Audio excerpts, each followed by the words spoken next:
Sure, I pitched it to Jim Osborn. I guess that's the first place I went. I sent the query letters, not to just Jim. And I've met Jim Osborn. He's a very nice guy. I'm sure he's just snowed under with probably a lot of stupid movie ideas that they want Mel Gibson to rescue. Um, and Mel Gibson's busy. I mean, he's doing the Resurrection movie. He's supposedly written a script himself. I'm not sure what it is. It's called The Wild Ones, which was a great film back in the uh, uh, olden days. But Jim Osborn, he certainly could get this done. Uh, he, Hollywood Agent is the gatekeeper, and it is like a celebrity moat. They dig this trench uh, around the celebrities, and well, it's their profession, and they think they're doing a big service. I have a Ph.D. in political science, and I'm taken actually very seriously, well respected, I think. So uh, it's not like they're anti-academic. Uh, they're not about learned men. They're not against learned men writing scripts. They know not all movies are idiotic. My mom used to call television the idiot box, and uh, I asked her where she got that. She got it from her mom. So we're going back to the original, when television was invented my mom's mom probably watched one of the first televisions, uh, and she called it an idiot box. So, and everybody knows Hollywood makes idiotic movies half the time.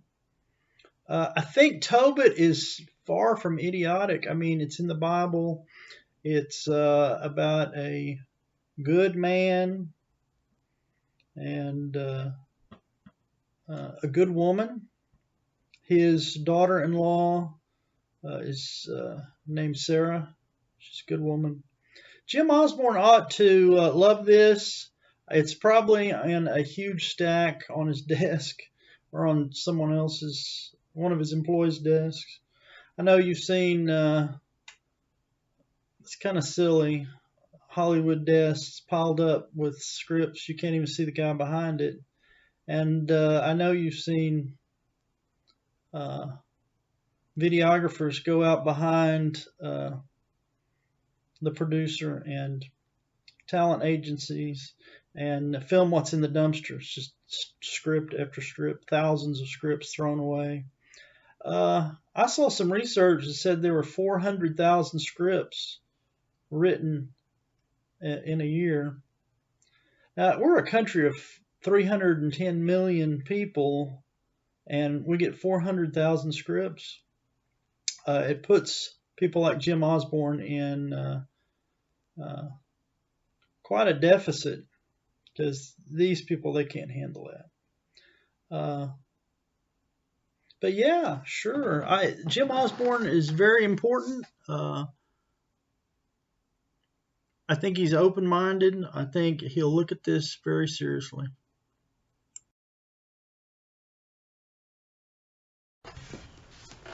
Sure, I pitched this to Mel Gibson's people. I don't know if it will bridge the celebrity moat. I think a lot of people that work for Mel Gibson don't even know him. Mel Gibson is the most popular and well-known Catholic actor in Hollywood. He is a religious soul, and he would be great to play the role of Tobit. I think if he knew about this project, he would be eager. Tobit, as far as I know, has never been made into a feature film. There's animations and short depictions of the story.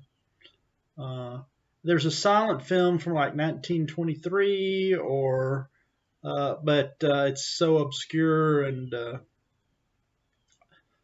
I'll bet some of the people watching your interview aren't even familiar with the story.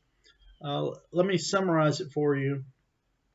It's 8 Jewish weddings and 7 funerals. Uh, it's about a woman named Sarah, and she's haunted by a demon, and she gets married 7 times, and the weddings are never consummated. A demon, Asmodeus, kills the groom before the marriage can be consummated. They never reach the wedding bed. He's killed in the parking lot, or sometimes, in the tent, standing exactly where he was married. So the girl is haunted, and after 7 times, she's ridiculed, even by the maid. Their family maid makes fun of her, and she thinks about suicide. She prays to God, "Get me out of this deal,"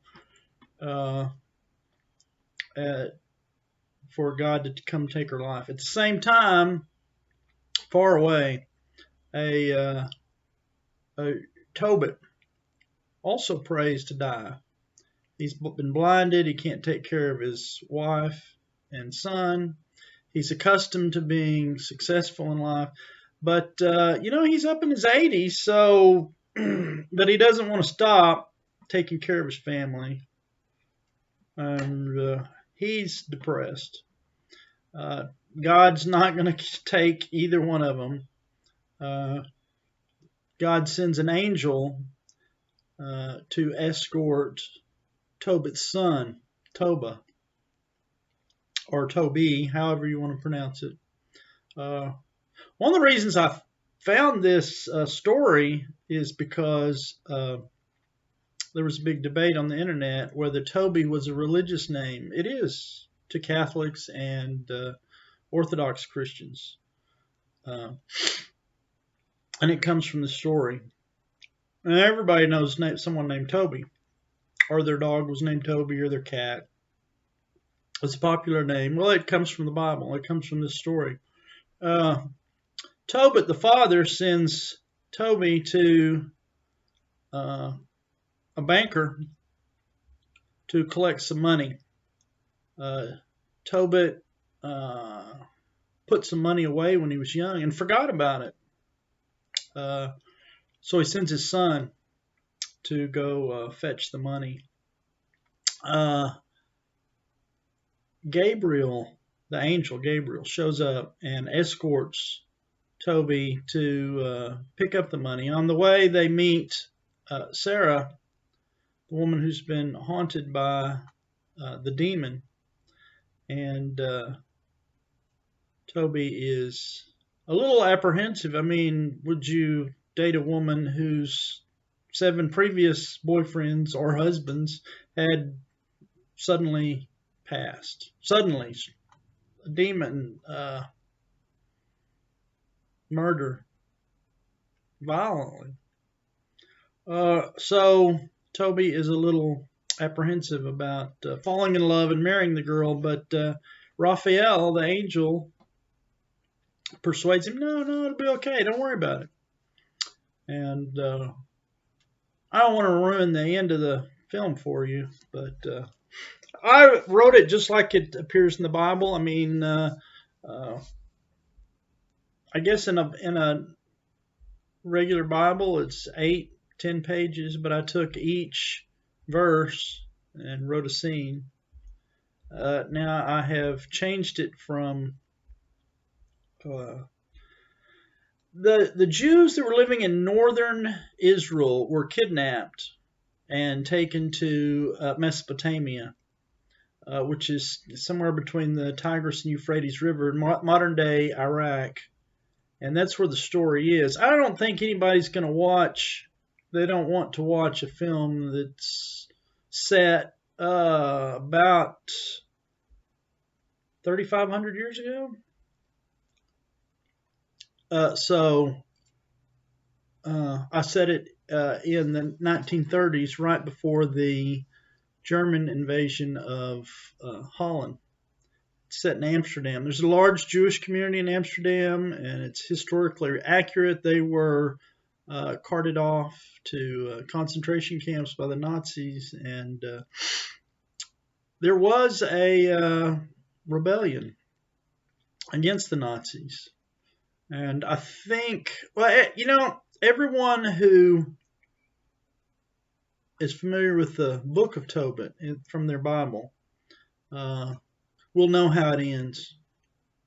Of course, it's right there in print. So I changed the setting, and I guess the question is, well, okay, Tobit's going to die. He's 80 years old, and we don't live forever. So everybody in the audience, even those that haven't read the Bible, are going to realize, well, someday he'll die. The question is, where will he die? Will he die in his bed, or will he die in a concentration camp? So that big question hangs over the whole movie. He's a very likable guy. He is one of the most likable guys in the entire Bible. He's pious, prays constantly, gives good advice, is very knowledgeable, a very smart individual, and knows how to live. I mean, that's why it's in the Bible, because he gives such good advice. So Tobit is the father-in-law of the bride. Okay, marketing. This could be really huge. There are 1.3 billion Catholics. Many speak English around the world. And Orthodox Christians also know and study Tobit.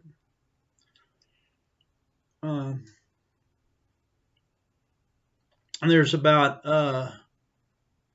280 million Orthodox Christians in Greece, Eastern Europe, Russia, Ukraine, Serbia. So you add all that up, and it's 1.5 billion moviegoers, potential viewers. So the market is huge. There's never been a Tobit film. There's a silent, and there's some animation, and there's some short depictions. And it's probably because of the anti-Catholic bias. I asked a priest why they'd never made a movie, and he said, well, there's always been a bias. But it's not necessarily a Catholic story. I mean, Tobit is Jewish. Sarah is Jewish.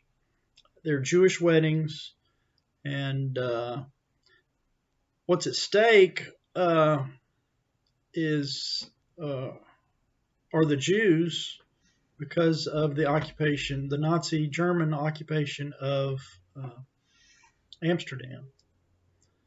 So, yeah, I think Mel Gibson would be a great choice. You know, there's been some questions about how Mel Gibson feels about Jewish domination of Hollywood. I think that may be a little blown out of proportion. I have heard Mel Gibson speak fondly of Jews, and he speaks often from the Old Testament. You have to understand that all the characters, all the major characters in the Old Testament are ethnic Jews chosen by God to go to Israel. And I don't think he's ever denied that. I mean, fervent Christians are friendly with the Jewish community. And so I think the film would be great for his career, great for him personally, and profitable. Let's be honest. Tobit could Could be a huge film. Mel Gibson made movies about the Old Testament, 2 movies, The Passion of the Christ and the Resurrection of the Christ. But he's not unaware of the Old Testament. I think he'd be open to it if we can just get these people around him to open their eyes to this opportunity. I think Mel Gibson would jump at the chance to play Tobit. A casting director, I talked to her. She said, this is Academy Award material. And I agree. It's so far from Mel Gibson's previous work experiences. He could be easily redeemed. He could really break a leg and knock it out of the ballpark.